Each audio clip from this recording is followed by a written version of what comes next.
I probably would have given up drag, I think, if it hadn't been for RuPaul's Drag Race. I think if I hadn't have got that call, it was like my last ditch. I think that makeup is magic. I have a great love for what it's done for drag because it has revolutionized the scene for drag. I thought it was a wonderful experience that profoundly changed me. All transformation is painful. All transformation is hard.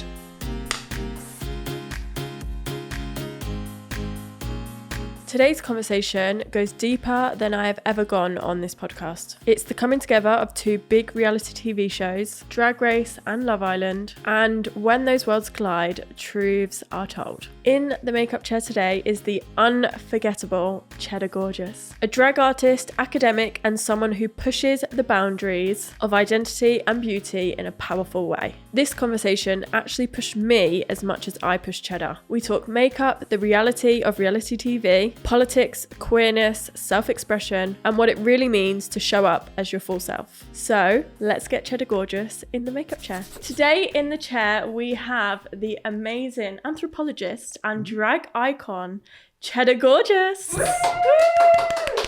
Welcome. Thank you so much for being on the pod. In the chair. It's chair. Like today in the chair. In the chair. There's something with a bit of an interrogation vibe about that sentence. There is. Well, it kind of is because of that. I feel like when you're in a makeup chair, you get a bit of an interrogation. Yeah. Do you know what I mean? Do you? Yeah. Isn't it like the hairdressers where is it like the opposite of the hairdressers where the hairdresser listens? Yeah. Where the makeup artist, they're there to go deep. Yeah, I think that is it. Makeup artists do go deep. It's like a therapy session in the chair. Do you know good, what I mean? But different kinds of therapy. You know, there's listening therapy and then there's challenging therapy. Yeah. Where we bring home the truth. Both. Yeah, no, me too. Tension's a productive thing. Yes, it is. So, Cheddar, you were born Michael. And obviously in Birmingham. We're starting there. Exposed! Oh my God, the episode's barely even begun. I know. Getting the truth out today. Yeah, but my name doesn't get used very much anymore. Oh, really? And people are very lovely a lot of the time. So if people ever find out that I have another name, and because I hate that weird dichotomy of like the real name and the fake name, because in many ways, Cheddar Gorgeous has become far more real in my life than Michael ever was. Because there are far more people now that know me as Cheddar. Do your friends and family call you Cheddar? My family mostly still call me Michael, unless actually I'm in drag. They're actually quite good at maintaining that kind of, understanding what's happening kind of situation, which a lot of family aren't very good with. But most of my friends call me Cheddar. I'm going to call you Cheddar today then. It's fine. I really don't mind because both names are incredibly meaningful to me. But like I said, it's a very rare thing now that people call me Michael. Where was Cheddar Gorgeous born? Where was that name born? Manchester. Was it Manchester? Which is ironic because Cheddar Gorge obviously refers to a place, which is a network of caves. I was going to say, is there a connection there? Only that I used to go there every year as a child. Okay. Do you know what I mean? Back in the 15th century or whenever that was. So I used to go there and visit there with my family. And so it's just a word that kind of, a place that I know of. And then I remember when I first started drag, I was actually called Cheddar Vandertramp. Oh, okay. That's the secret dead name that nobody's allowed to know, really. So Cheddar Vandertramp, which was a riff on Brie Vanderkamp. Desperate Housewives? Yes, familiar, but you weren't there because Yeah. you weren't born. That's right.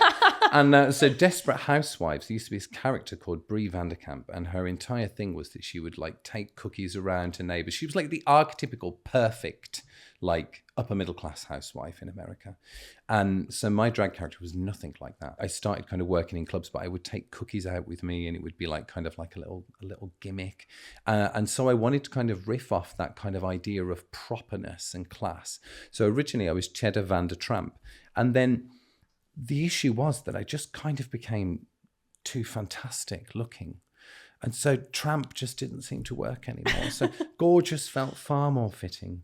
And I remember it was on a canal barge sailing through the Manchester gay village at Pride, because we hadn't bought tickets, so we, snuck our way in using a canal boat. No one expected that one coming. It was like an invasion. I remember sailing through. I took like a proper moment and said, this is like, I'm going to change my name. I was with all my drag family. I was like, this is what it was going to be. And my initial response from one of my sisters was, you bitch, I want to be called Gorgeous. But the irony is that then it became, the word gorgeous kind of became useful for this idea of our drag family. So, we ended up having this kind of structure, which was the Family Gorgeous, with a group of my kind of best drag sisters. And that's kind of something that's lasted through to today. Did your drag start prior to Manchester? Or was it as soon as you got there? Michael was born in Birmingham. Yeah. But absolutely, I know you can't tell. We discovered that earlier. I know you can't tell. It's almost like I've learned that the Birmingham accent might be some kind of barrier. But, my accent does come out occasionally. But Cheddar was most definitely born in Manchester. And in nightclubs. You moved to Manchester. Was it for uni? Yeah, I moved to do my MA in visual anthropology. So what was it about Manchester that brought out the drag in you? Oh, somebody asked me this question recently. So I'm going to, and I gave them the lie answer without realizing. Okay. And it's because there's an entire reason why I started doing drag that I've completely forgotten. And I think it will link probably into our discussion of makeup to a certain extent, because we are going to talk about makeup, everybody. Eventually we'll get to some makeup. So the story that I told when somebody asked me this recently was that I felt that I first did drag when I was a waiter. And I didn't have any makeup on, I didn't have anything. But being a waiter, you're kind of placed in this position where everybody looks at you, everyone looks to you. And you're kind of given this license to play with people a little bit socially in order to get tips most of the time. And so I always equate like the kind of first drag-like energy I experienced in my life was when I was waiting tables, which is often the answer that people don't expect. But then I realized that there's another reason very much why I started to do this thing. So during my field work, my anthropology work was about sex work and sex in public places. For those that don't know, sex is sex is when daddy and daddy or mummy and daddy love one another very much. And sex work is when you get paid for it. And daddy doesn't know. So talk me through what anthropology is. First of all. Yeah. So anthropology is basically the study of people, of culture, of human life. And obviously lots of people, they'll know about physical anthropology, which is normally like the study of bones, and it's kind of heavily linked with archaeology. Social anthropology is literally the study of culture. And so traditionally, if that's even a thing anymore, anthropologists would go to far-flung places in the rainforest and in the deserts, and they would speak to indigenous people and bring back great facts about their lives. But that's not really how it works anymore, because that would be incredibly problematic and quite colonial. And so nowadays, anthropologists, a lot of them work at home. I mean, some people do still travel, but it's much more about a kind of exchange. It's about the conversation between people from different cultural standpoints. But my work was about Manchester, and it was about places in Manchester where people sought public sex. And my PhD was about men who were selling sex on the street, in bars, and around places like the canal. And so my work was, shall we say, it could be quite stressful. A lot of the people I were working with, they had histories of homelessness. They had histories of drug use, histories of childhood sexual abuse. So they were people who had a lot going on in their lives. And then, of course, there were the people who were doing favors for them, buying sex, giving them gifts, who equally had their own set of things that were going on for them in their life.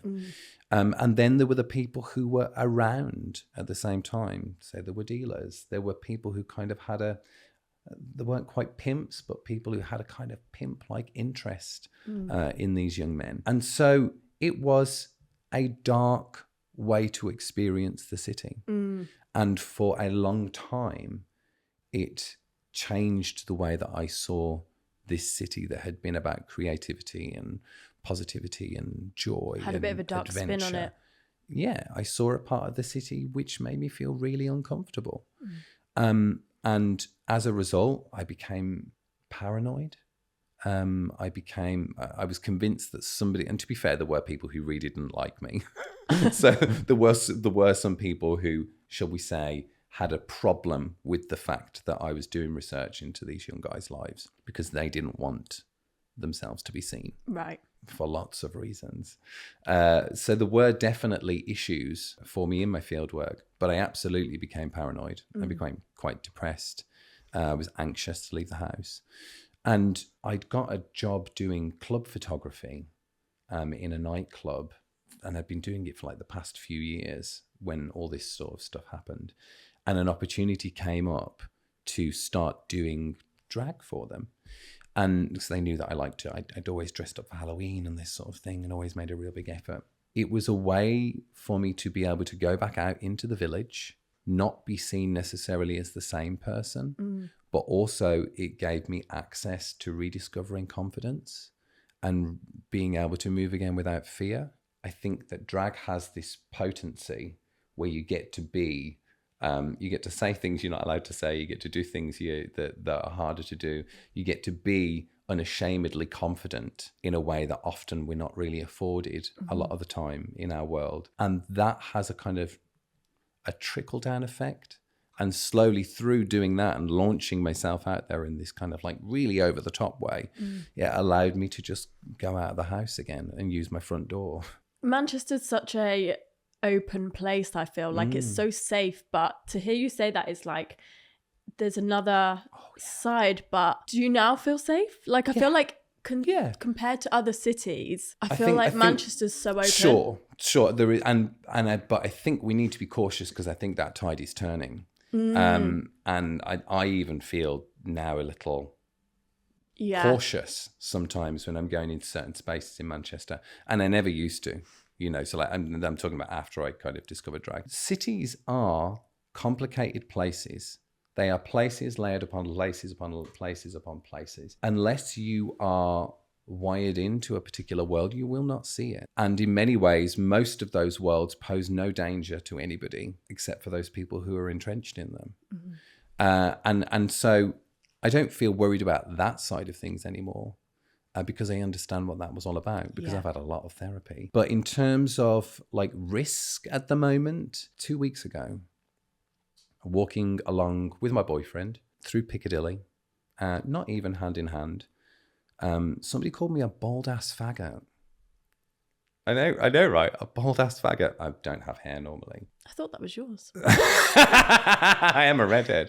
I'm grey now, let's be honest. So they call me a bald ass faggot. And that something like that hasn't happened to me in Manchester in years. Yeah. And like I didn't say anything. I was taken aback. I think I'll always live with the regret that I didn't give some quip response.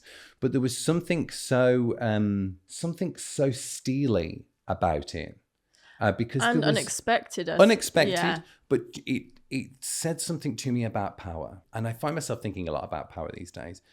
He felt like there were zero consequences for him in that moment of saying that, and there weren't any consequences. I didn't turn around and say anything. Nobody else turned around and said anything. I don't know whether anybody else heard him, but he was so assured that he was safe to use those words at me. And that's scary.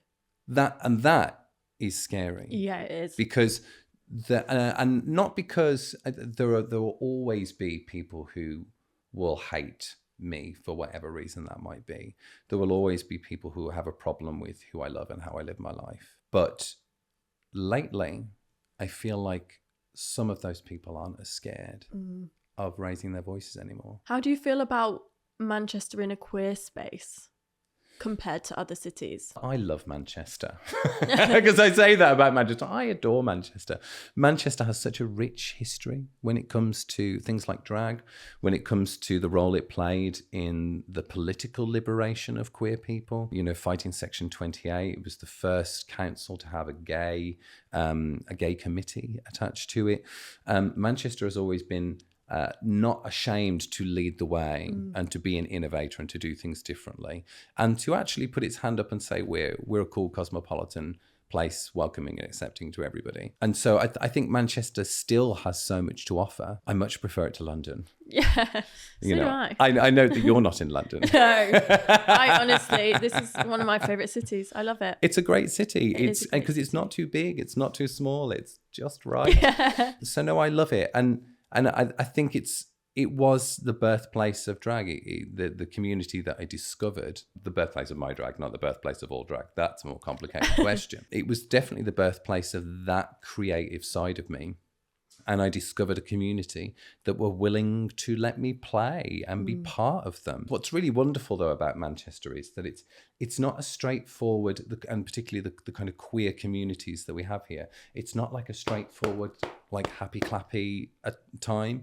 You always have tensions. Yeah. So we have an incredibly well-funded, popular Pride event.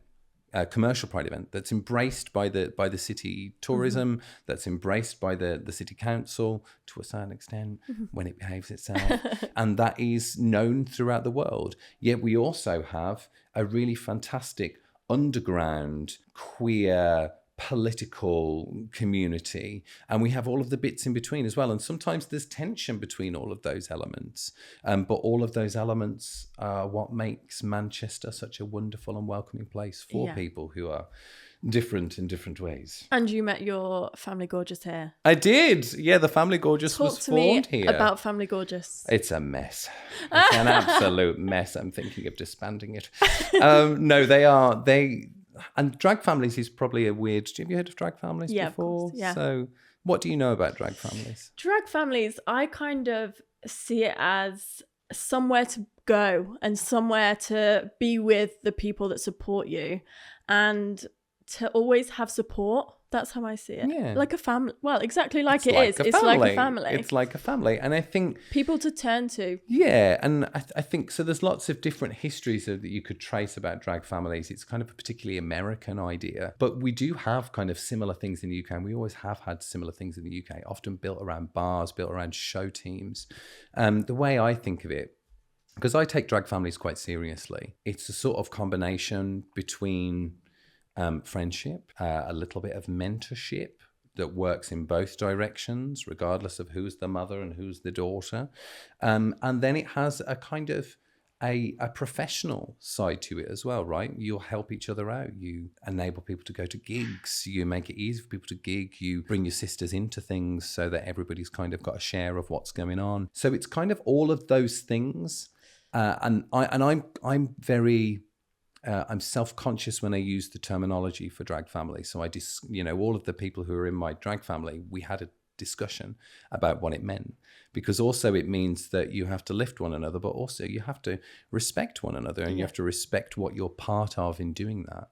Do you think it's also a lot of, some queer people that come out and maybe get disowned by their blood family? It's then a place for them to have a family. Absolutely. And that exists outside of the drag community as well, right? And is interwoven with it. So if you've ever seen Pose, that great TV show, that was a great exploration of queer families in the piers of New York in the 1980s and 1990s. And so in the States, for example, you had this kind of mass migration of people from all over the United States, and they went to the coasts, which were the more kind of liberal areas. And a lot of those kids were homeless, they were sex working, they were doing whatever they needed to do to get by. And you had the kind of creation of these households, often in kind of quite ghettoized neighborhoods. And that's kind of where the idea of it comes from, where this family kind of fills in, becomes the thing that you are missing in your life. I am very lucky in that my biological family have always been incredibly wonderful and supportive and have celebrated me throughout my life. But there are things that they do not understand about my life. There are things that they cannot and they shouldn't and they don't need to worry about. There are things that are in my adult life and things that are about my particular experiences that they may never be able to fully grasp.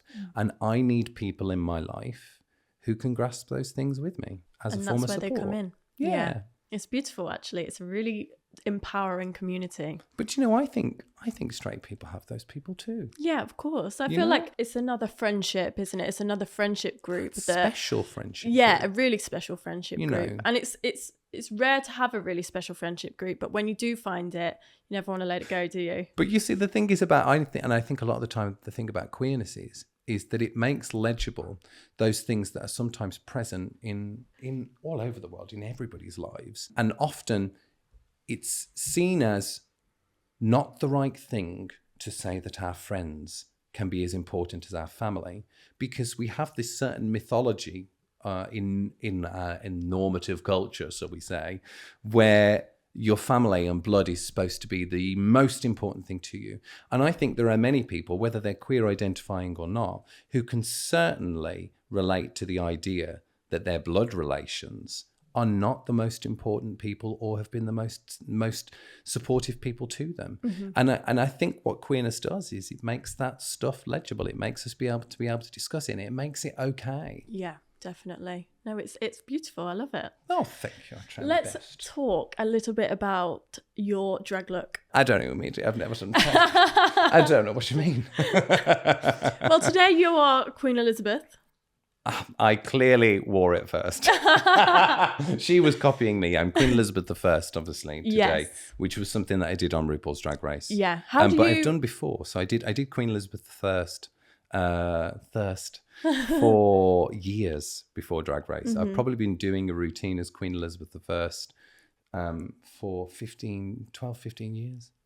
Have you? 10 years. Do you know what? The first time I saw you as Queen Elizabeth I was on Drag Race. Was it? Okay. All right. And it was literally a jaw-dropping moment, because one thing about you is your looks are so perfected. Like, I feel like when I saw you, because I watched the whole season, when I saw you in that season, there wasn't a moment in it where there was a hair out of place. Oh, I promise you, there was definitely some moments where, well, it's one of the joy of not having hair, I suppose. But there were definitely some moments where the hair was out of place. But I think I have learned that if you make a mess, lean into it. Yeah. Because if you just keep making a mess, they'll celebrate you for your creativity. Because they assume it's intentional. Because it goes from, I've made a mistake, to, I am making a mistake. Yeah. And that changes the nature of your relationship to the disaster. How do you describe your drag? Oh, there's a line on the show that I use, isn't there? Which is, I'm a post-industrial, non-binary alien deity, of course. I think of it as a form of storytelling. But I suppose rather than thinking of what it is, I think it's better to describe what I'm doing with it. Mm-hmm. And so often for me, drag was riffing off a theme, whatever that theme made me think of or made me feel, building a look around that. But I quite like doing very literal storytelling, like I did with the pink triangle look. I quite like dressing as abstract concepts. Thank you. I quite like dressing as abstract concepts. I quite like dressing as historical figures. But ultimately, I think there's something else going on, which is in drag, I'm trying to show a version of myself that I think people can't see in an abstract way. And I think it's a version of myself that longs to be visible, and a version of myself that longs to own its own power. Mm-hmm. And I think to a certain extent, that is at the center of drag for me. It's about making myself larger than life so I can't be ignored, and what I say can't be ignored. I always make a joke. I spent 4 years writing a PhD. If I'd have just known it took 3 hours putting makeup on for people to listen to you, I wouldn't have bothered. Why do you wear your drag? Why do I wear my drag? Do you see what you do as drag? I think my definition of drag has always been a larger than life characterization of what I do. Right. Do you know what I mean? It's like the next level. So stepping it up. Drag level 1, drag level 2, drag level 50. Yeah. Right, okay. So mine's a very toned down version, but I understand the connection, because for me it's, you can put a mask on and you can go out and switch it on. Do you know what I mean? So and often people talk about masks when they're thinking about makeup, but also about drag. And like, I absolutely think of it more as a conduit than a mask. And I think of the process of putting drag on whether that be the makeup or the costume or the mess that I make on my face or the jewels. That long process of looking in the mirror, I think of that as a kind of almost spiritual like experience. Not praying to any deity or anything like that, but I think of it as a process of manifesting, and it's very much an energy game. Do you enjoy the process? Not all the time. I enjoy being finished and being able to throw myself out into the world. And I think for me, there are lots of people who will tell you that drag is about men dressing up as women and women dressing up as men. And there's absolutely a really interesting history there that you can properly deconstruct and explode. But the truth is that people doing drag vary in all kinds of weird and wonderful ways, both in terms of their genders and the way they identify, but also in terms of the kind of styles they're embodying. So that kind of narrow way of thinking about what drag is doesn't actually reflect the diversity of what drag encompasses. For me, drag is very much about projecting yourself out into the social world. I always think of it as a relationship art more than anything else. It's about using spectacle to enable you to connect with people in lots of different ways, whether you're doing it online, whether you're doing it on a stage, whether you're doing it chatting to people at a bar. It's about harnessing spectacle and self-presentation. And in that respect, it is merely an over-the-top version of what human beings are doing all of the time. Yeah. Particularly in our society at the moment, right? So the way that we are constantly being forced to present ourselves in particular ways online, with a particular air of perfection, with a particular idealization of who it is we're supposed to be to the beautiful people out there in the dark. But also it ties into the kind of thing that drag artists do, whether they're doing it to make people laugh or whether they're doing it to turn people on or whether they're doing it to go and have interesting discussions on a podcast. It really ties it to other stuff that goes on in our society, other ways that people project out themselves and make themselves larger than life. Politicians, priests, like all of these kind of other things that we see as totally separate to entertainment, but are enmeshed within social relationships. Yeah. That's properly me just going on a monologue in a really too deep a way. If you want to cut that out, I won't be upset. It's fine. No, I loved it. But and so the reason why I say it is because I really totally see the relationship between makeup that's done for beauty, and whether that be your own sense of beauty and you wanting to look a particular way that you want to look, or whether it's conforming to what somebody else's ideal wants of you. I see that relationship in the tools of what are at play, but just with perhaps different intentions. Yeah. Because I think what I do is so obviously fake, right? And I want people to know it's fake, because I want them to understand that there's a person underneath. Whereas I think a lot of makeup and a lot of celebrity is about convincing people that this is the authentic, real me. Yeah, and I think see that. Particularly for somebody who's done reality TV, like we all know that there are versions of ourselves that we deploy in different circumstances. Definitely. Do you think your drag makes you more confident? Absolutely. So there's a theory called queer people love to talk about Judith Butler. Have you ever heard of Judith Butler? I haven't. Oh, you probably don't need to, but you're going to find out. Judith Butler is a gender theorist who wrote a really famous book called Gender Trouble. In it, she uses this term, which is performativity, and up until that point, the kind of understanding of this word performativity was related solely to the idea of performance, to facade. But Butler talked about it in the ways that our identities are shaped through kind of what she called like performative acts. So this idea of the way that you perform and you are in the world comes to constitute a sense of who you are. And it's kind of that weird place between tension of being policed by other people and then the place of desiring to be a particular way, and the repetition of movements and presentations and ways of walking and ways of talking and ways of being, and how through that repetition the sense of who you are is formed, and it feels innate and it feels like you were born this way. And so I think confidence in drag has worked a little bit like that for me, because it enabled me to repeat the actions of being confident and being over the top and not giving a shit about what I said. Am I allowed to swear? Yes. Yeah. See, that was a gag within a gag. You get it? I don't give a shit about what I'm going to say. Oh, am I allowed to do that? So, yeah, it allowed me that space to do that. Is there anything you find hard to express through your drag? Oh, God. I'm very good at talking to a room of 300 people, but I find it very difficult to have a genuine conversation with a friend. Really? Yeah, definitely. Definitely. I struggle with that. Like, and I talk to my friends about it. Me and my drag daughter have this little bit of a joke at the moment because she's calling it my human training. Because I think I've become so used to being this version of me that sometimes I forget how to be a good friend. And I'm very good in a disaster. I'm very good if you need somebody to talk to. Like, if any of my friends ever want to have a deep conversation, I'm always so ready to go there. And if anybody ever needs anything, I'm there in a flash. But sometimes maintaining the regular rituals of friendship, I find difficult. Making sure I remember birthdays, making sure I remember to check in with people, like that kind of stuff.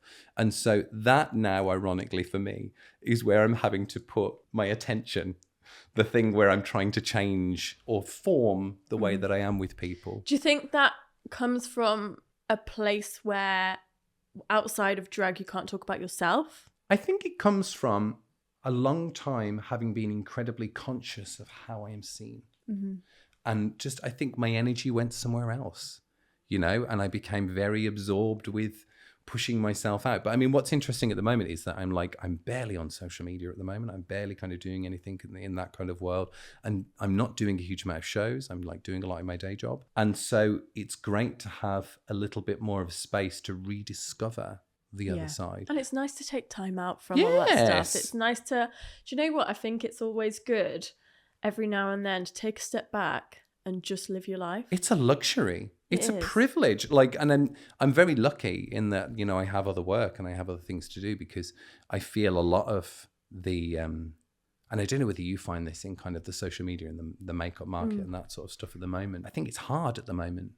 It's hard, those systems that we've been relying on for a long time, the kind of ways that we start to think of ourselves and our careers and our trajectories. I think a lot of that stuff is getting harder as more people enter the market, but also as the algorithmic environments that we find ourselves struggling through are becoming tougher and tougher and tougher, and less about serving the users and the content creators and much more about serving the great overlords in Silicon Valley.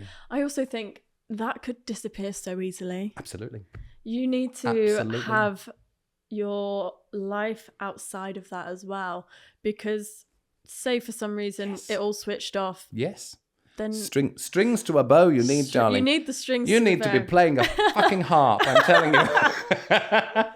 You're not lying though. It's true. It's true. And like, I think people assume that this world is somehow easy or like kind of a joy, and it can be a joy, and there are elements of it that feel easy, but there is an entire big ball of anxious not knowing what the hell is going to happen next. Can I ask, because you're so talented, who did you learn how to do makeup? My drag sister Grace Oni Smith. Really? Yes. Who is a very intensely interesting and wonderful human being who I have known now for, God, I don't know, probably about 15 years of my life. And so I was, she laughed when she saw my makeup box for the first time. I was like using a little... What was in there? Oh God, I don't even know. I probably didn't even have a Krylon paint stick.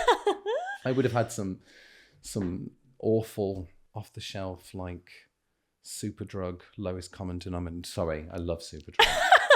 They've just asked me to do a bedhead advert, which I think's hilarious because I've got no hair. But so it was definitely kind of like a very cheap foundation, a like tiny palette with a brown and a black and a highlighter in there. You know, those kind of like little 4 square ones that would have had like a black, like a light brown, a dark brown, and smudge it on and go. Yeah, it was, and I still look good because that's bone structure. But she laughed at that, and it was through her. She used to work a counter and do counter work, and is intensely beautiful and really good at makeup. And so she sat me down and gave me one tutorial. Just one? Yeah, and like And it was more really the act in seeing how makeup could transform. And with that, I just ran, So seeing, I was like, I'd always told myself I couldn't look that way. I couldn't create that effect. And for me, then it was just, that was permission to just go for it.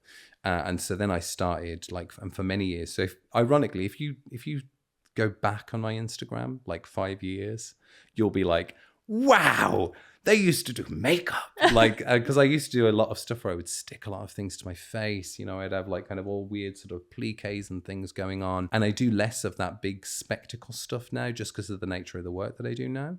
Because people are a lot more interested in having a chat. And sometimes the spectacle can get in the way of having a chat. But yeah, I then just let loose and being creative with it. But you're very creative anyway, I presume. I wasn't. Was you not? I wasn't. So I wasn't creative until I was in my late 20s. Right, okay. Yeah, so because I trained originally as a social worker. Did you? Yeah, so I trained originally as a social worker and then went on to do an MA in visual anthropology, which was my first kind of taste of doing something that was a form of storytelling, right? Because we were making films. I was doing drawings in the end, was what I did in my field work. I honestly thought I would never have anything creative in my life. And it was only going and doing that MA, which was probably one of the best years of my life because it awakened in me the desire to tell stories. Do you associate your PhD with your drag at all? I mean, it's a very good question. And if you'd have asked me 5 years ago, I'd have said no. But I've realized that my PhD work and the people who I was working with, everything about that world was about the shadows. It was about darkness. It was about things that were pushed under the carpet, things that were not spoken about, things that you weren't allowed to say, things that you weren't allowed to see, and things that people didn't want seen about themselves. And I launched myself into this other world, which was about being seen and being in spotlight and sharing everything. And I think whilst I haven't completely figured out how they all connect together, it would be really foolish of me to not acknowledge that relationship. Correct me if I'm wrong. You're wrong! Your drag, No. sometimes I see there is a darkness to it. Oh, there is. A There's lot of the absolutely time. a darkness to it, But yeah. even within the colours and Yeah. everything that's going on. Yeah. One thing I notice on you is there's always a dark eye. Yeah. And a very plain eye. I don't do a lot of colour anymore. I used to do a lot of colour. But when I did colour, I did it in a dark way. I struggle with not being a serious person. And I struggle with light. I struggle with frothy stuff. I love it. I love a drag queen. Have you ever seen Myra Dubois? Yeah. Myra Dubois just makes me laugh constantly. She is a drag icon. And I adore it. There's such an absurdity to her. And it's so fun. Ginny Lemon, so fun, so silly. Although I think Ginny has a bit of darkness to it. But that's not me. And I think there's something important in that. I think there's something interesting about the way that people want drag queens to be light and entertaining and full of love and full of humor. And there's something there in not wanting to take whatever it is we do seriously. And I kind of rail against that now. I'm all right with it. So when I do Pride events, which is probably why I haven't done any Pride events this year, thinking about it. But when I do Pride events, a lot of the time people will be like, just the regular, something fun, get the crowd going. I'm like, you booked the wrong person. I want people crying and I want them feeling angry. And I don't mean that because I want to give people a bad time. It's because grief is so important. And anger is so important. And joy is also important. All of these things are really important. It's about being a whole human being. And I think sometimes, particularly when queer people get attention, people don't want to see the fact that I'm outraged about some stuff. They don't want to see the fact that some stuff upsets me. And I think the same can be said of beautiful women like yourself. They want you to present a particular image, which is about being happy, being grateful, and being sexy, and I think it's so important to show people those other dimensions of yourself. And makeup is incredibly useful at doing that. And I think you stay authentic to yourself. I don't feel like, and I'm relating back to Drag Race because I've watched it and I watched all the outfits, all the looks, but you never swayed away from something that wasn't Cheddar Gorgeous. Thank you. Do you know what I mean? Thank you. And I feel like that's a really important thing because it's your identity. Say if you took away your face, I'd be able to point out who you was. Do you know what I mean? Who was the depressing one in the room? Yeah, I get that a lot. But in a good way, in Yeah. an amazing way. I feel like it's a really good way to be. Yeah, and I think it's as long as it's, because a lot of the time now, people know what they're going to see when they go to see a drag queen, right? So, and they know what to expect. And I think there's something so incredibly undrag about that. The idea that the audience knows what they're going to get. It's just not interesting. And so I like to think that if people come and see me, they're going to walk away going, oh, I never expected a drag queen to have a really interesting conversation about performativity on stage to 2,000 people. I enjoy kind of subverting that stuff. That's fun. That's what it should be about. Like, so I do a show that's all about masculinity. So I do a cowboy show that's all about masculinity. And it's like an hour and a half of like some things that I call country songs, but they're not actually country songs. They're just pop songs that sound country. And then me talking about masculinity. Yeah. And people love it. People Where have can a we really find good you for time. that? Well, it's I've not done a full tour of it. So I did it at the Hay Literary Festival. Very hyperlike. And then I did it for Happy Valley Pride last year, which was great. But I will do it again. I actually haven't done a Manchester date with it. Let's go back a little bit to Drag Race because I just want to touch on it a little bit. When you were on there, you had a lot of meaningful looks and impactful looks. Yeah. And for example, your pink triangle look. Yeah. Do you think it's important, especially on like reality TV, to put out that representation and to make a good impression and to make a good mark? When you say important, will it impact on your success in the world at the moment? I don't think so. It's important to me. I think we're always telling a story in how we look, in how we present ourselves. There's a communicative value to everything that we do. Even if you don't make effort, that has a communicative value to it. I think a lot of people fail to realize the power they have in that moment. And they worry a lot about what is it people want to see? What is it that people want to hear me say? What do I have to do to please them so that I too may be loved? I think that gets in the way of you doing what you want to do, And so for me, each one of those runways, the question was, well, what do I want to say with it? Well, how do I make this into something that has more meaning? I suppose I'm a little bit, and it's kind of a flaw in some respects, because I struggle to just have fun sometimes. I'm always looking for the meaning of something, both in terms of that which I create, but also the world around me in which I see.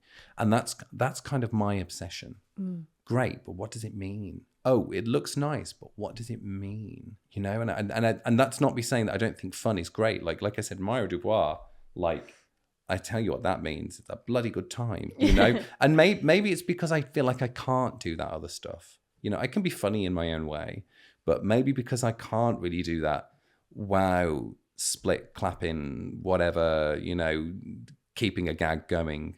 Maybe this is my thing, because I'm quite good at seeing meaning in things and figuring out ways to convey complex meanings in things like drag looks. So maybe that's my thing. I like it. I like Yeah, that my being your lane. thing. And it suits you. Yeah, thank you. And reality TV. Dun, dun, dun! Has everyone got their NDAs out? Are we going to be going through it line by line? Do you think it's had a good impact on drag? Oh, on drag? I think on me. Yeah. I was like, on me. Well, and you as well. For me, I'm incredibly grateful for it. That doesn't mean that I can't also critique it in ways. My life is definitely better having done it. And not just in the way that it's led to more work. It's allowed me to address some stuff within me that I'm still addressing. It made me realize some things about myself. about my own lack of self-belief. I probably would have given up drag, I think, if it hadn't been for RuPaul's Drag Race. Yeah, I think if I hadn't have got that call, it was like my last ditch. I think you spoke on the show actually about that. You touched on it a little bit and just said that you kind of felt a little bit at a loss at the time. I didn't see the point of it. Yeah. Like, I think after COVID, sorry, I used the C word. But after that and the depression that followed that, like, I think I had just given up that it had any point. And so I resisted putting a tape in for any of those previous years because it didn't feel like it fueled me. And so I thought, well, I'll give this a go. Like, it genuinely was that. I'll put it in. Nothing ventured, nothing gained. And I was pleasantly surprised at how excited I got when they sent me through the runways. And that was what made me do it, because I was like, this has a purpose for me in allowing me to be creative. And I think that was probably the biggest gift it gave me, right? It reawakened that for me. In terms of whether it's been good or bad for drag, I think it's I mean, people weren't talking about drag or looking at drag or thinking about drag, really, unless you were in weirdo little communities like me. It's certainly, there were a few people who were able to turn it into a living, but it wasn't a route through to a career. I think the risks of Drag Race and the risks that it's kind of been in this explosive reality TV moment is that we're not really sure how much of, well, we know how there's a certain level of inequity in what kinds of drag get booked, particularly in terms of the fact there's never been a drag king on the show still to this day. The fact that there's that inequity is an issue, I think, for me. But also, we don't really know how sustainable any of it is for anybody. Because, you know, we're into the Drag Race franchise now? Is it 10 years? Something like that? 12 years? Yeah, I think. And we're like, about what? Then. No, but probably a little bit more. Main Drag Race. Because they're on season like 16. They must almost be approaching 20 years now. God, that has flown. Do they do more? They don't do more than one a year. They do, but they're like all stars and all sorts. Oh, now. yeah. So we'll see. Like, we're quite, I almost feel like the show doesn't necessarily, and I think they'd be quite open about this, the show doesn't necessarily provide the same opportunities that it used to people who were on it. And I think that's something to consider. And so whenever I have like people who come to me saying, I want to apply for Drag Race, I'm like, great, go for it.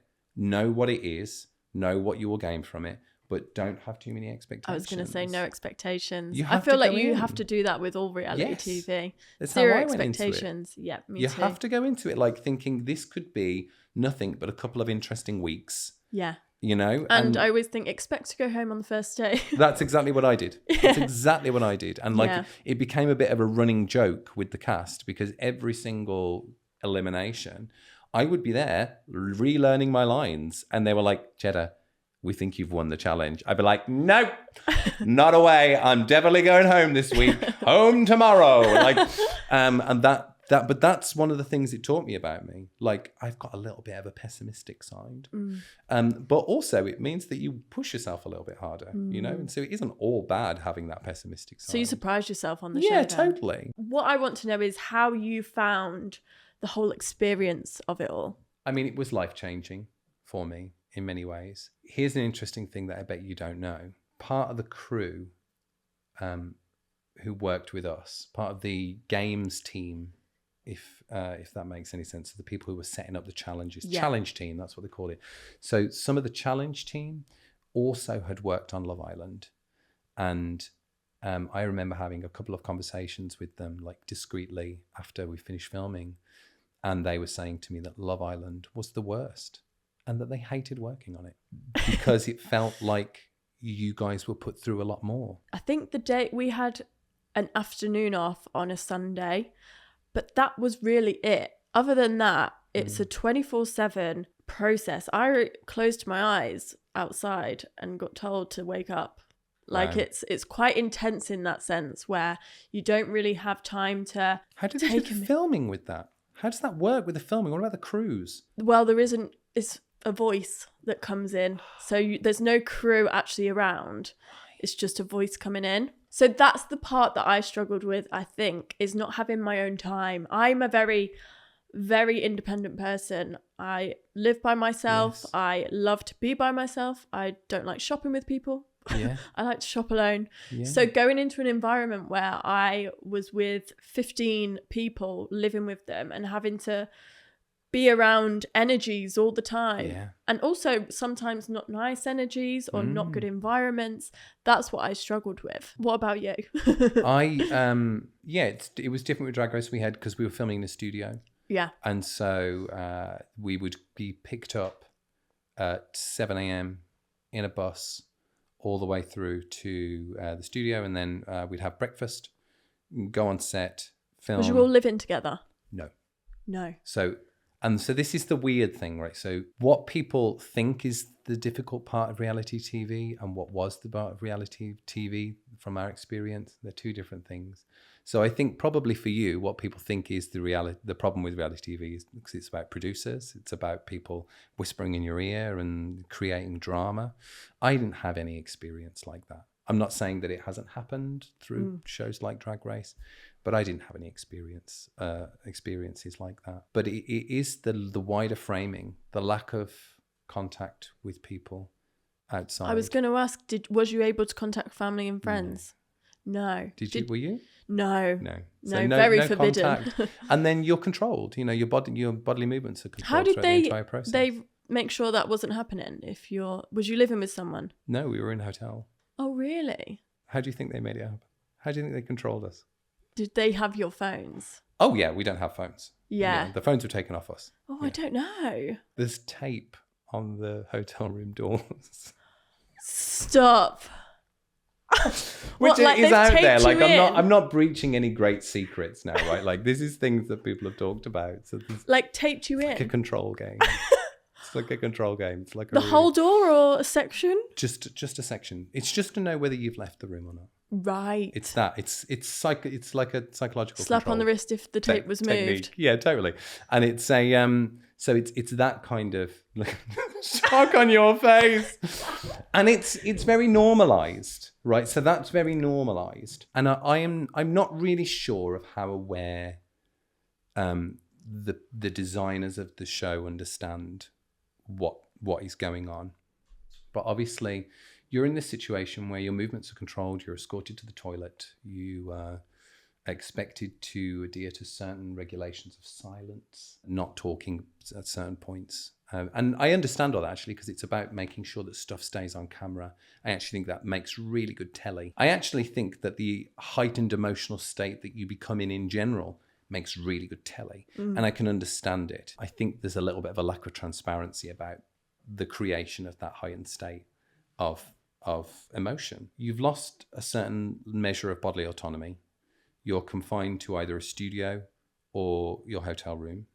You have no communication or contact with your support networks outside. Yeah. Are they kept updated on you? Not really. They know whether you're still in or not. Right. You know? Or if maybe they'll be told you've had a good day. Yeah. Or a bad day. And my sister said something to me. My biological sister said, it was like you were dead. And because she said it was different to you even being in prison.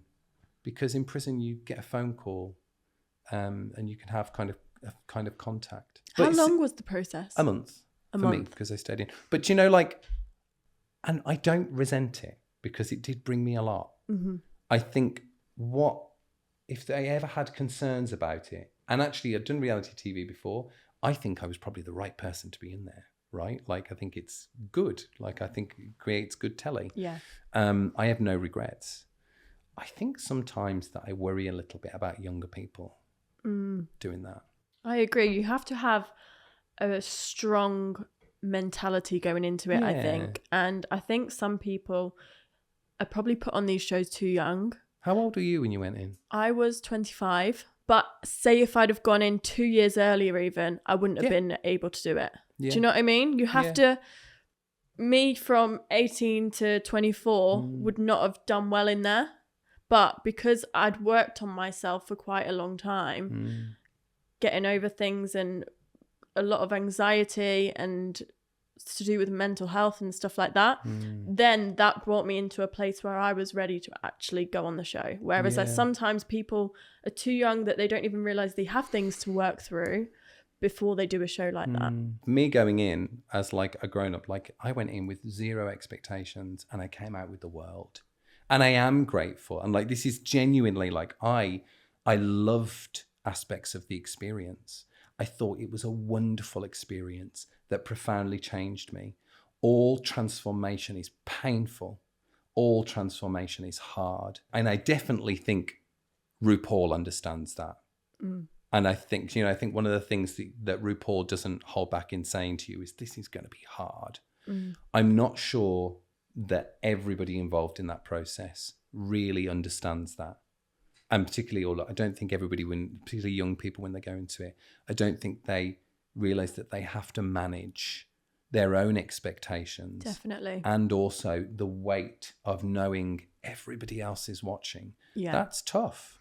Yeah. That's really tough. But who do you put that on? Do you put that on the show? Do you put that on people going into it? Maybe we're all just deluded in our expectations from these things. Yours is pre-recorded, right? Yes. So that build up towards it coming out is obviously you're then having to relive, I suppose, and go through it all again a little bit. Yeah. Is that right? Because I don't have that experience, but I imagine that's quite hard to have to go through it again in a way. Yes and no, because like by the time it gets or is edited that the exciting down, bit? Well, but it's the bit where everyone's talking about you, getting a lot of attention online, and it's like the bit where work's coming in and like things are fun and it's great and all those opportunities and life feels beautiful and great.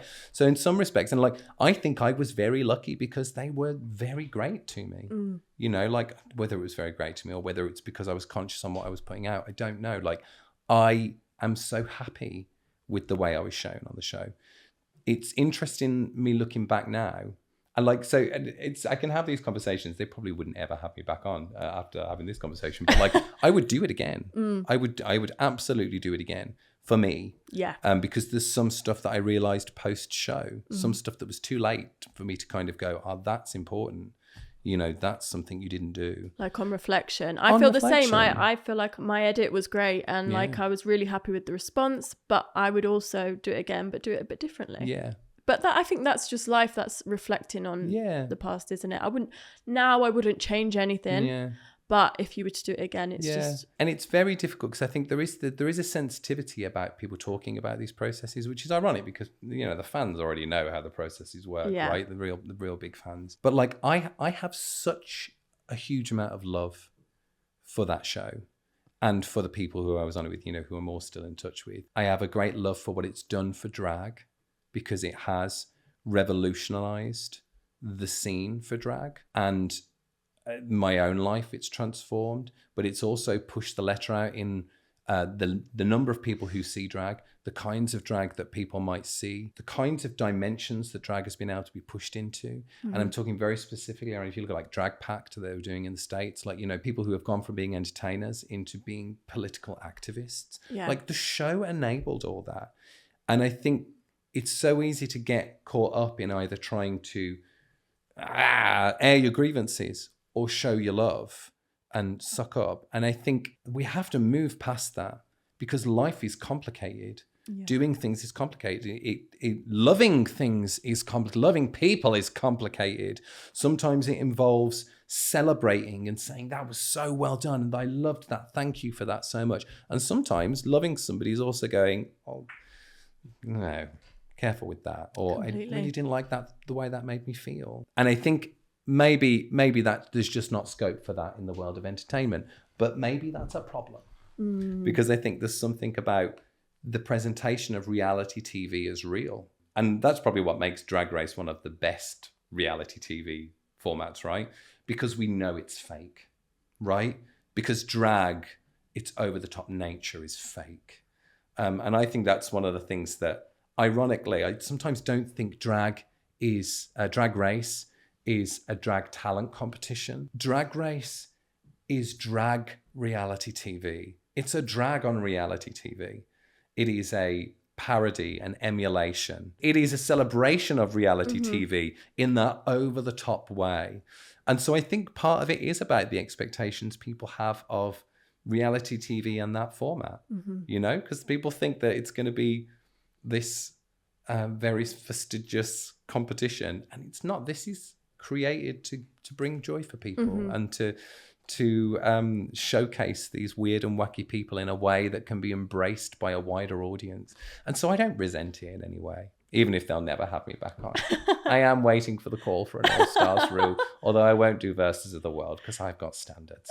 So I've got a few little fun questions for you. So your drag is quite futuristic, alien.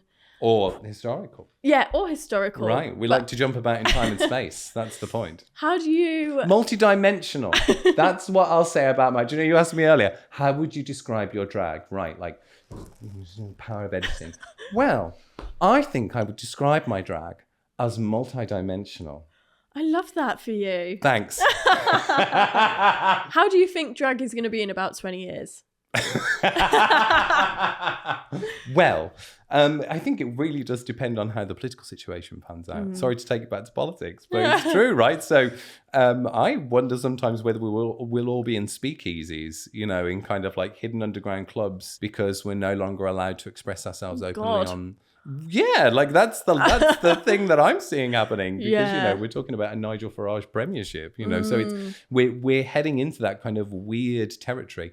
And I always say anything that's given can be taken away, right? And I think that's why it's why I err on the kind of cynical pessimism side, because I think it's important to work in that area, right? In terms of what drag could be, what I would like for people to recognize drag's other dimensions. And so absolutely it's a beautiful and exciting and joyful and silly form of entertainment sometimes, but also there's a whole load to drag which isn't about what's happening on stage. It's about the way you're relating to people. It's about having conversations up the bar. It's about challenging people's perceptions, whether they be of gender, whether they be the expectations of a drag queen, whether they be things about class. Because, you know, a lot of my drag is very, very class heavy. Like, you know, I am from a working class household in Birmingham. My dad was a factory worker at Longbridge. Like, yet my drag character, she speaks like this. And yet... people fixate on the gender side of things because our society is obsessed with binary gender. What they don't see is class transformation. And if you look at most drag, you'll see that. So I think what I would like to see for drag is for it to be recognized for the versatile, multidimensional tool set of self-presentation that it really is. And not just what we have come to think of it as, which is men dressing up in women's clothing for a laugh. It can be that too. It's not mutually exclusive. Right, 3 looks of yours. Of mine? Right, that you have to put in a museum. Oh, well, I mean, a couple of them already are.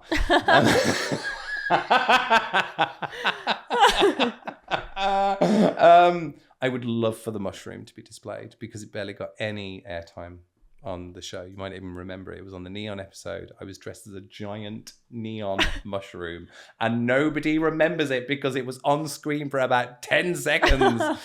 So I love that. I'm obsessed with mushrooms as not like that. I thought we were going there then. Not like that. Maybe sometimes. But only freshly picked from a sheep-shitten field. And so, sheep-shitten field. That's a phrase that's never been uttered before. Mushrooms is a kind of metaphor for community because they're constantly communicating. They transform decay into life and they support other organisms. They support trees. So I don't know if you've ever heard about mycelial networks and how they work. They redistribute resources to other parts of the forest and things like that. They're magical, wonderful things beyond the hallucinations. So the mushrooms, definitely. The pink triangle was in the Whitworth for a while, which was fabulous. Oh, amazing. Yeah, and then currently the pansy is on display at the Manchester Art Gallery. Yeah. Right, amazing. And then I had a dress that was at Salford Art Gallery, which was based on a ghost story, which was really fabulous. So I've had like a few different things, and then I've done kind of engagement work in museums and galleries before as well. I love that kind of stuff. But the ones that I would really like to see, I have this look that I made for Instax, which is camera. the camera company. So Yeah. I didn't make it. A designer called Marius Milan worked on a concept that I'd given them of this kind of strange sculptural. That's the one. This strange sculptural dress. Oh, I'm obsessed. And it was made of the instaxes of my eye, and so it was all about voyeurism, right? And because I did an event where I stood in the window of Primark, taking pictures of people as they were looking at me with this dress on that was made of my eyes. That I love. Yeah. Where is it now?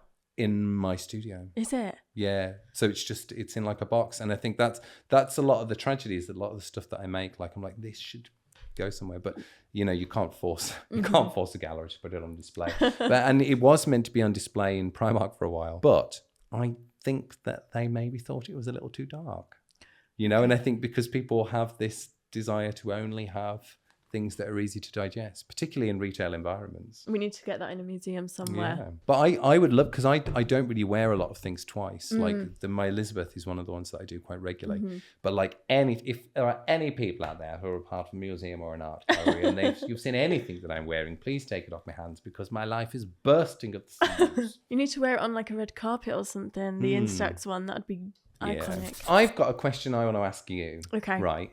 What does makeup, because I've been talking a lot about how I like try and find the meaning in things, and I'm fascinated by the meaning in things. What does makeup mean to you? Makeup for me has been a bit of a freedom in a sense, because I feel like when I was younger, and I'm talking 15, 16, there wasn't really, I didn't feel like I had a place. So I didn't feel like I had like somewhere I wanted to go in life. And I think it took me a few years to discover, but when I was that age, one thing I did find myself doing was sitting in my room videoing myself do makeup. And that was for no one else. It wasn't for anyone's eyes. It was purely for me and for my... You weren't thinking then this will be a vlog, it was, as they were back then. It was never a vlog. And it never got edited. It was just one chunk of footage. Right. That was just me doing my own makeup. And would you watch it back? I would watch it back. And I don't know why I did that, but I think I don't know why I maybe picked it apart, or maybe thought I could do that better. But I just makeup and watching other people do makeup, because that's something I used to do as well, is obviously watch other people do makeup. I think maybe I was inspired by people on YouTube, TikTok wasn't around then, but YouTube was a big platform, and watching people do that and change how they looked and talk about it and talk about their passion, I felt like I had that passion, but I didn't feel like I was good enough at that point to ever put it into the world and put it into working. So it used to just be a bedroom situation for me, a fun time, and something that I could do when I was feeling anxious or feeling like, without getting too deep and emotional, because I'll definitely cry, I suffered a lot with anxiety growing up, and it stopped me from going out, and it stopped me from leaving the house at times. So makeup then for me was part of staying in and doing something. Do you know what I mean? Yeah. I feel like there's more to it than that though. I think it's just my happy place, and it's where I love to be. And it's just always been that safe space. And that's why I loved going into TV and film and doing something a bit different with my makeup, because it was exciting. It was something that I could be proud of, and it was something that I could put out to the world. Not that it was me on the screen, but someone else's face on the screen with my makeup was an exciting thing. So makeup means a lot to me in that respect, because it's helped me grow as a person, and it's brought me out of my shell. What do you think it was about makeup? Because we talked a little bit about masking as well, right? So what is it about changing the way we look that allows it? Because I'll be honest with you, what it sounds like is that it's the who you're becoming, right? When you put the face on. What is it about makeup? Why does it have that ability to make us feel different? It's a really hard one. It really is, because I don't feel extremely different. I don't get this, I'm me again. I don't get that. Right. But what do you feel? I just feel myself, and I feel like I've put myself up together for the day and I'm ready to conquer the world. And when I put my makeup on, one thing is I'm definitely more confident and I'm definitely more able to talk to people in a social setting. Like if I didn't have my makeup on, I feel like I would probably be a little bit more shy. And it brings you out of your shell a little bit. I feel like it's a confidence boost and not a mask for me as such, because I don't think it really hides everything. Do you know what I mean? But there is an element of bringing, like, say if I'm at level 50, it brings me up to a 70. Do you know what I mean? Your percent goes up of everything that you feel about yourself. It's for the first word that you used was freedom. And I think that's really interesting, right? Particularly when you're talking about your relationship to anxiety, because it's almost like for you, that process of putting on the face and becoming, right? Like is a way of relinquishing whatever that thing was, whatever it is you were feeling anxious about. Yeah. I think that makeup is magic, magical. That's a really good word. I think it's literally magic. Even today, for example. So we're doing podcast day. Yeah. Makeup obviously goes on and I still feel anxious, but because I'm wearing makeup, I feel like you can't see it. It's going to be all right. It's going to be fine because you can't tell what's going on behind it. But you know what? And I suppose, so this is where, for me, it becomes interesting because it's like next steps for me. So like I said, I think it's like magic. I think it's manifestation. And if you look at the history of makeup for human beings, right? It's often used, these kind of like changing the face, because the face is a really powerful place, has been used as a way of channeling in spiritual practice, as a way of like telling really important stories for communities. Like this is the anthropologist in me coming out, right? Magic and changing our appearance always has that kind of power to it and that magical side. It's not a mistake that I dressed as Queen Elizabeth I today, like because I often look back at Elizabeth as a person who used makeup and the way she dressed as a way of falling into her power. So you have to remember she was, her life was threatened several times before she even became queen. She was disowned by her father twice before she ascended to the throne. She never knew whether she was going to die at her dad's hand, and then after that at her sister's hand and her brother's hand as well. And she walked into a room of men where she was expected to be the most powerful person in the country.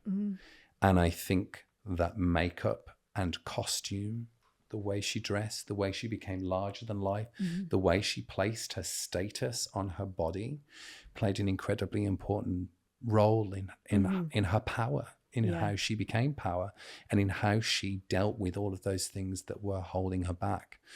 What's fascinating for me is that for me, increasingly, I find the power in taking the makeup off. I don't mean in situations like this, but I put myself out there in this way to reveal that beauty is construction. And ultimately, the person underneath it is just as valuable and valid, right? But I'm a little older than you, I think. And I think there's a journey to go on there where it's okay. You know, you talked about the idea of you think people can't see it, that you're anxious, and I think there's the next step for me is saying there's nothing wrong with you feeling a bit of anxiety every now and then, and there's nothing wrong with them seeing it, right? And so part of the reason why I probably do makeup the way I do now, and why you see a little edge of darkness in my makeup, is because there is no problem in people seeing that little bit of me that is angry, or that bit of me that's sad, or that bit of me that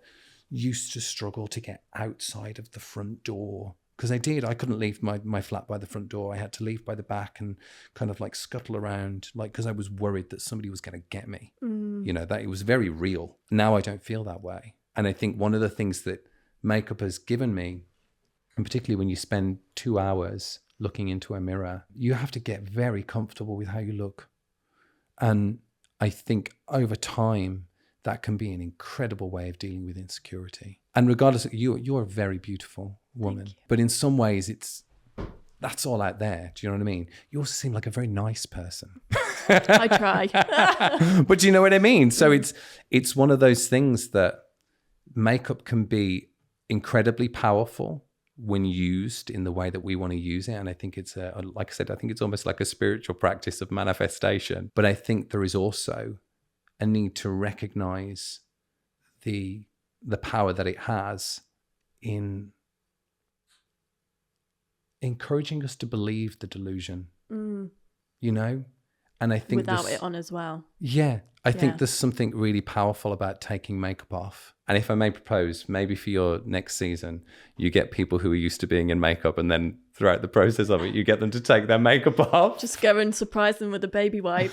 Be like, should we do it? Like, let's do it. Because there's something about unmasking, which is really about claiming power. Yeah. Right? But unfortunately, I think a lot of the time for women, they're not allowed to unmask in that way and keep the power that they've gained. Mm-hmm. And that's something that's still present in our society, still an issue, and maybe getting worse. But, you know, that's just my own little cynicism. Oh. What do you think when I was talking about that? Like, what did that make you think about? I feel... Do you agree? Do you disagree? Like, I love a disagreement, so feel free. No, I'm going to disappoint you now because I don't disagree. Damn.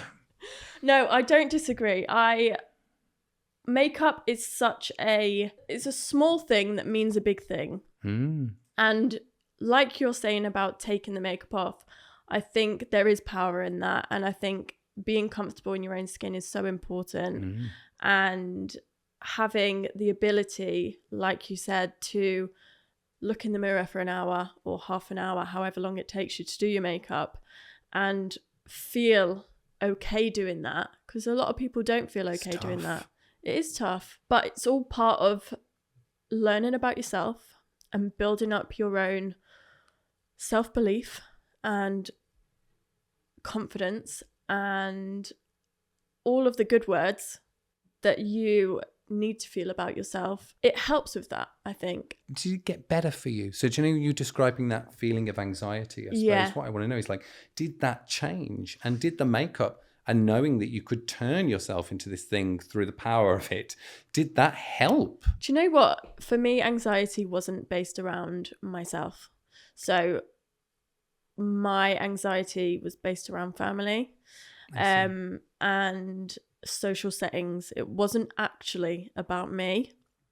So makeup was there as an anchor and there as a support, but it wasn't what changed me.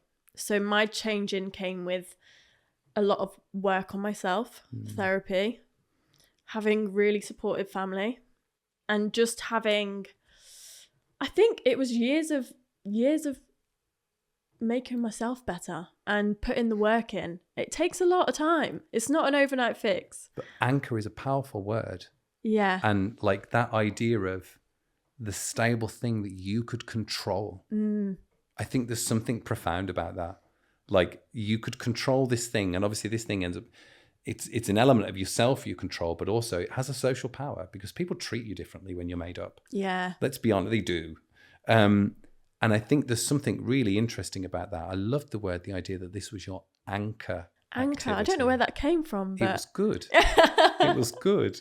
And makeup is my anchor. Makeup is my anchor. Because, and it's interesting, that idea of it being a force that allows you to stabilize your sense of self, right? If you're the boat and your makeup is the anchor, it's the thing that's keeping you grounded. And I think because it's a practice where you do have a measure of control. But don't get me wrong, sometimes there's days when I cannot be asked to put in makeup on. And isn't that great? It's great. And you don't. I think in every profession you lose momentum, and sometimes you think, can't be bothered. But I've never lost it. Yes. But here's also the thing, right?